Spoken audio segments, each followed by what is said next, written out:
Hello viewers, this is Deepak here. हमने पिछले video में हमारे आरपीएससी सेकंड ग्रेड मैथमेटिक्स के टॉपिक नंबर 1 जो कि था हमारा नंबर सिस्टम, उसको हमने कंप्लीट किया था। ठीक है, आज से हम हमारा नेक्स्ट टॉपिक स्टार्ट कर रहे हैं जो कि होगा हमारा टॉपिक नंबर 2। टॉपिक नंबर 2 का नाम है ज्योमेट्री, या फिर अगर आप सिलेबस के अकॉर्डिंग देखोगे तो सिलेबस के अकॉर्डिंग वो होगा हमारा यूनिट नंबर 2। ठीक है, तो उसके देखिए आप सबसे पहला क्वेश्चन देखिए, क्वेश्चन नंबर 1। संलग्न चित्र में रेखाखंड दिया हुआ है इसने। ठीक है, रेखाखंड पी क्यू, रेखाखंड पी क्यू त्रिभुज एबीसी की भुजा एसी के समांतर है। ठीक है, ये आपका रेखाखंड पी क्यू है, ये पी और ये क्यू है। त्रिभुज एबीसी की एक भुजा है, जो एसी एक भुजा है, उसके क्या है, पी क्यू समांतर है। यह त्रिभुज इसे दो बराबर क्षेत्रफल वाले भाग में क्या करता है, विभाजित करता है। तो अनुपात एपी बटा एबी का मान इसने पूछा है, अनुपात एपी बटा एबी का मान इसने यहाँ पे पूछा है।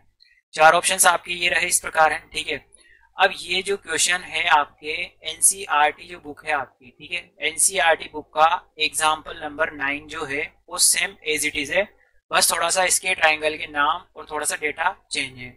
पेज नंबर भी लिखा है मैंने, पेज नंबर 157 पे है, क्लास 10th एनसीईआरटी बुक का है। ऐसा का ऐसा एग्जाम्पल यहाँ पे इसने पूछा है। ठीक है, सबसे पहले देखिए दिया क्या है इसने, पी क्यू किसके समांतर है, एसी के, इसलिए कोण बीपीक्यू बराबर होगा कोण ए के। देखिए बीपीक्यू ये किसके बराबर होगा, कोण ए के, यानी कि ये दोनों अगर रेखाएं समांतर है, जो कोण ए का मान होगा वही बीपीक्यू का होगा।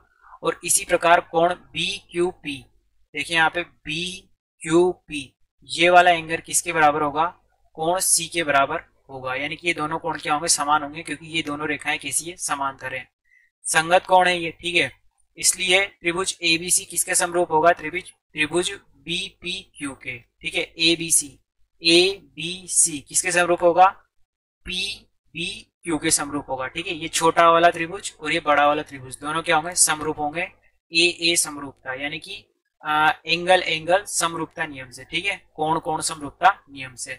अतः हम क्या लगा सकते हैं नियम, एरिया ऑफ ट्राइंगल एबीसी, यानी कि एबीसी त्रिभुज का क्षेत्रफल अपॉन एरिया ऑफ त्रिभुज पीबीक्यू, यानी कि पीबी और क्यू, ये कितना आ जाएगा मेरा, ये किसके बराबर होता है, A B upon P B, यानी कि ए बी ये वाली भुजा A B upon P B के होल स्क्वायर के बराबर होता है। ठीक है, ये आपकी एक प्रमेय टाइप है जो आपको ध्यान रखनी है। अकॉर्डिंग टू क्वेश्चन क्या दिया हुआ है, एरिया ऑफ एबीसी बराबर 2 इंटू एरिया ऑफ पीबीक्यू। ठीक है, यहाँ पे क्या है, ये इसने बोला है कि दो बराबर क्षेत्रफल वाले भाग में विभाजित करता है, यानी कि त्रिभुज एबीसी का जो क्षेत्रफल है वो त्रिभुज पीबीक्यू के क्षेत्रफल के का 2 गुना है। ठीक है, यहाँ से एरिया ऑफ एबीसी किसके बराबर आ जाएगा, area of ABC upon area of PBQ किसके बराबर आएगा, 2/1 के।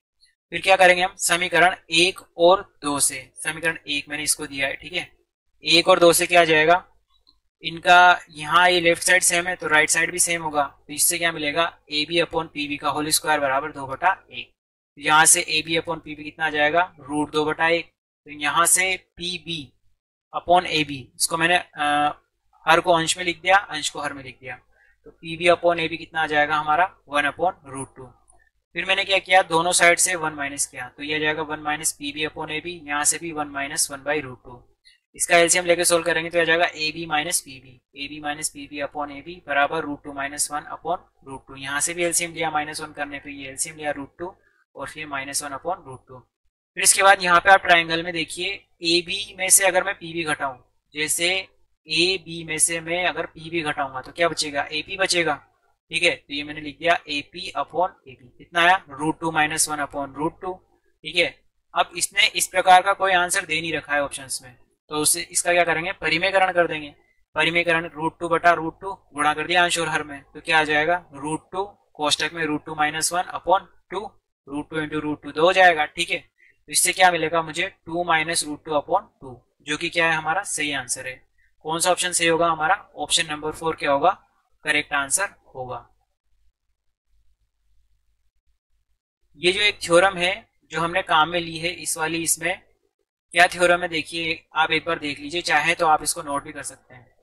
दो समरूप त्रिभुजों के क्षेत्रफल का अनुपात इनकी संगत भुजाओं के वर्ग के क्या होता है, बराबर होता है। जैसे मान लीजिए त्रिभुज एबीसी है, यहाँ पर ये त्रिभुज एबीसी, और एक त्रिभुज है त्रिभुज पी क्यू आर, दोनों कैसे त्रिभुज हैं, समरूप त्रिभुज हैं। तो इसमें क्या होगा, area of ABC upon area of P Q R इसके बराबर होगा ए बी बटा पी क्यू का होल स्क्वायर, यानी कि संगत भुजाओं के अनुपात के वर्ग के बराबर। जैसे अगर मैं BC लूं तो BC अपॉन QR का होल स्क्वायर बराबर किसके होगा, CA अपॉन RP या PR का होल स्क्वायर के बराबर होता है। ठीक है, ये आपकी थ्योरम है, इस थ्योरम के बेसिस पे ये इसी के साथ इसी के जैसा कोई और क्वेश्चन भी आपसे बना के एग्जाम में पूछ सकता है। ठीक है, चलते हैं नेक्स्ट क्वेश्चन पे। हमारा क्वेश्चन नंबर है 2। क्वेश्चन नंबर 2 में इसने पूछा है, दिए गए चित्र में यदि वृत्त की त्रिज्या दी हुई है 21 सेंटीमीटर, ठीक है, और कोण POQ दिया हुआ है 120 डिग्री हो, तो खंड PRQ का सेंटीमीटर स्क्वायर में क्षेत्रफल क्या होगा। ठीक है, डायग्राम इसने दिया हुआ है। यहाँ पे देखिए वृत्त की त्रिज्या कितनी है, 21 सेंटीमीटर, तो OP भी 21 सेंटीमीटर और OQ भी कितना है, 21 सेंटीमीटर है, और कोण POQ कितना है, 120 है। POQ ये वाला जो कोण है ये आपका कितने डिग्री का है, 120 डिग्री का कोण दिया हुआ है। तो खंड है PRQ, PR और Q, ये मैंने जो छायांकित भाग कर रखा है, ये छायांकित भाग जो मैंने किया हुआ है, इसका सेंटीमीटर स्क्वायर में इसने क्षेत्रफल पूछा है।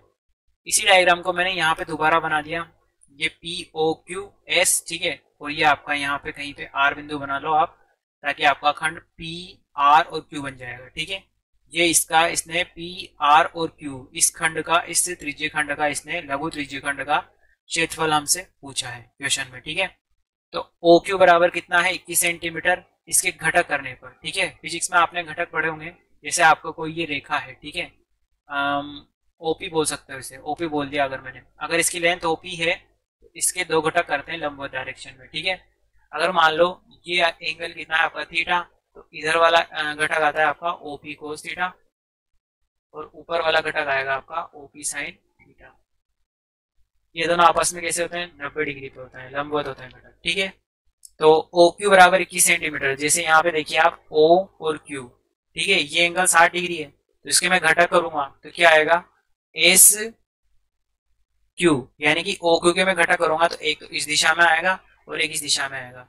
इस दिशा वाला घटक क्या आएगा, 21 कोस 30 SQ, ये वाला घटक देखना है मुझे, तो ये वाला घटक तो क्या आ जाएगा, SQ बराबर 21 कोस 30 और OS बराबर आएगा आपका 21 साइन 30। ठीक है, तो यहाँ से SQ निकालना मुझे, तो SQ बराबर कितना आ जाएगा, 21 इंटू कोस 30 की वैल्यू रख देंगे √3/2, और OS की वैल्यू क्या आ जाएगी, साइन 30 की वैल्यू रख देंगे तो 21/2। तो हमारे पास SQ और OS की क्या आ गई, वैल्यू मिल गई।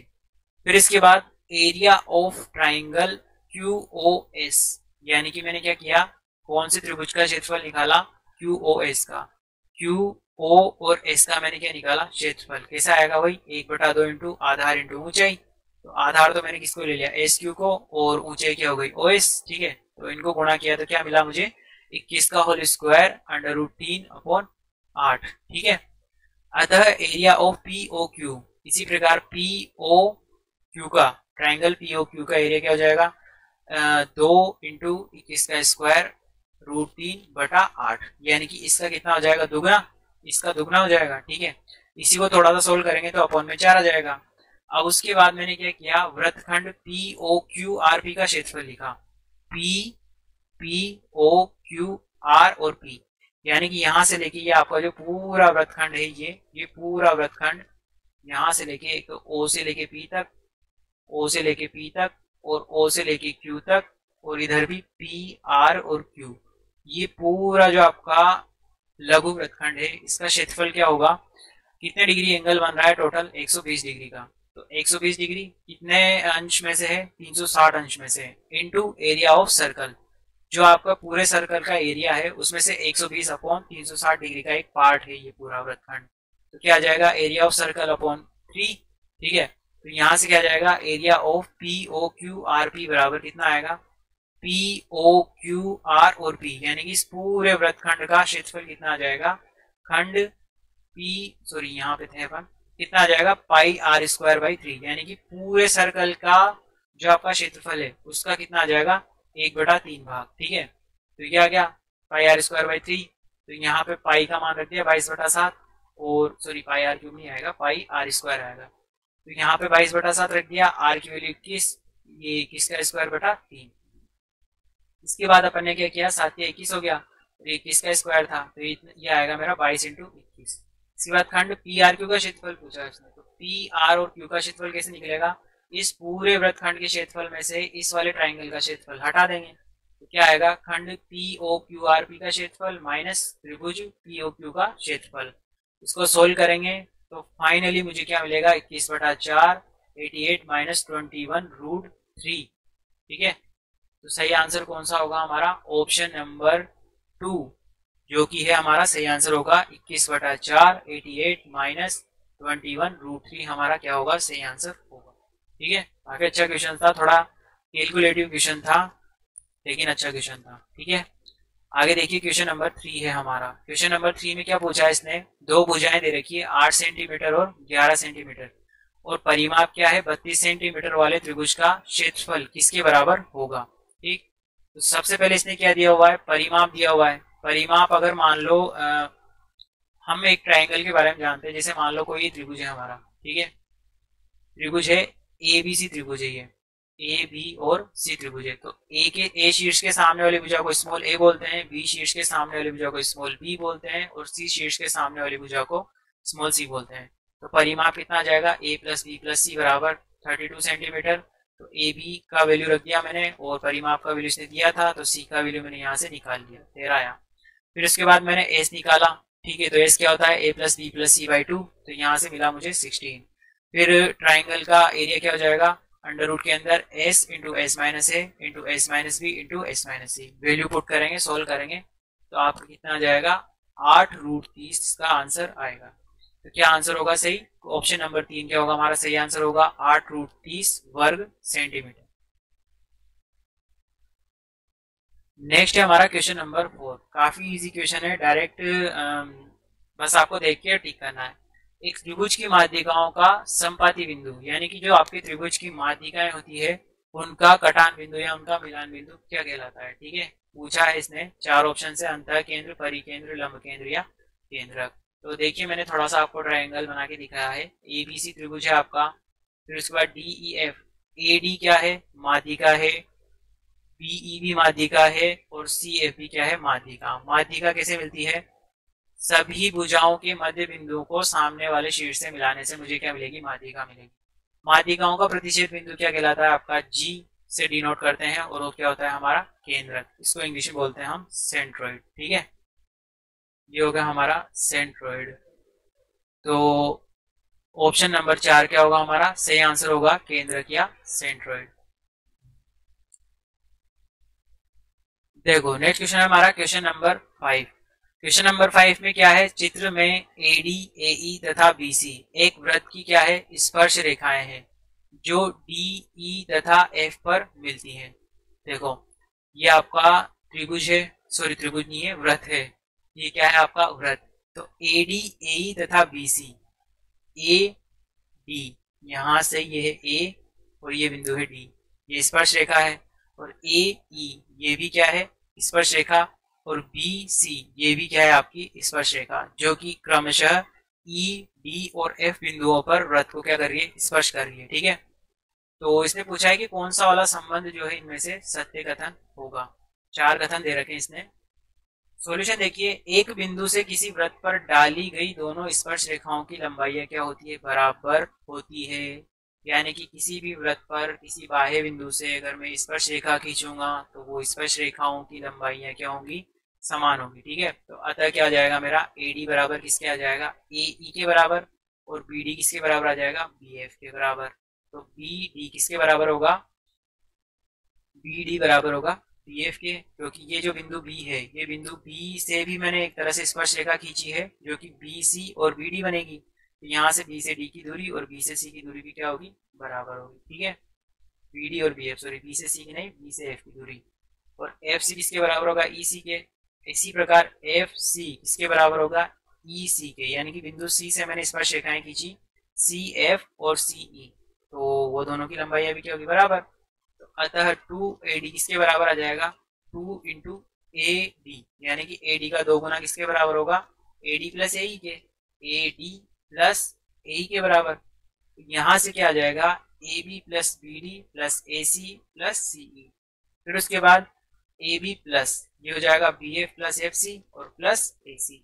इसको मैं क्या लिख सकता हूँ, AB plus BC plus AC। तो 2AD किसके बराबर आ गया, AB plus BC plus AC के। तो 2AD किसके बराबर हो जाएगा, AB plus BC plus AC को मैंने क्या लिख दिया, CA लिख दिया। तो हमारा ये क्या बन गया, एक ऑप्शन बन गया, हमारे जो 4 ऑप्शन दे रखे थे उनमें से एक ऑप्शन बन जाएगा। तो 2AD बराबर किसके आ गया, AB plus BC plus CA के। तो मिलाइए आप 2AD, तो ऑप्शन 2 सही होगा, 2AD बराबर AB plus BC plus CA। Option 2 क्या होगा, हमारा सही आंसर होगा। आज की वीडियो में हमने 5 क्वेश्चंस किए हैं। नेक्स्ट वीडियो में हम आगे के क्वेश्चंस करेंगे, जो कि होगा हमारा क्वेश्चन नंबर 6 से हम स्टार्ट करेंगे। मिलते हैं नेक्स्ट वीडियो में, बाय।